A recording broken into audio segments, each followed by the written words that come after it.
ഓം ശ്രീ ഗുരുഭ്യോ നമ.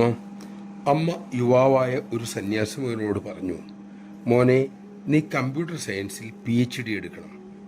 അത് കേട്ട് അദ്ദേഹം അന്ധാളിച്ചുപോയി. ആധ്യാത്മിക പ്രഭാഷണം നടത്തുന്ന, ഭജനപാടി നടക്കുന്ന ആ മകൻ അമ്മയോട് ചോദിച്ചു, എന്തിനാ അമ്മേ ഞാൻ PhD എടുക്കുന്നത്? എന്താ അതിൻ്റെ ആവശ്യം? അമ്മ കാരുണ്യത്തോടെ അരുളി, മോനെ, നിനക്ക് അങ്ങനെ ഒരു പ്രാരബ്ധമുണ്ട്. നിന്റെ അമ്മയ്ക്ക് അവരുടെ മക്കളെല്ലാം PhD-കാരാകണമെന്ന് ശക്തമായ ആഗ്രഹമുണ്ടായിരുന്നു. മോൻ്റെ പഠനം സമൂഹത്തിന് പ്രയോജനവും ചെയ്യും. തൻ്റെ അമ്മ തന്നോട് ഇതേവരെ അത്തരമൊരു ആഗ്രഹം വെളിപ്പെടുത്തിയിട്ടില്ല എന്നത് അത്ഭുതത്തോടെ അദ്ദേഹം ഓർത്തു. നമഃശിവായ. സദ്ഗുരുവായ അമ്മ നമ്മുടെ സമസ്ത പ്രാരബ്ധങ്ങളെയും കാരുണ്യപൂർവം ഓരോ വഴിയിലൂടെ ദഹിപ്പിച്ചുകൊണ്ടേയിരിക്കുകയാണ്. അമ്മയുടെ ഇച്ഛയ്ക്ക് വഴങ്ങിക്കൊടുക്കാനുള്ള വിനയവും വിവേകവും നമുക്കുണ്ടാകട്ടെ.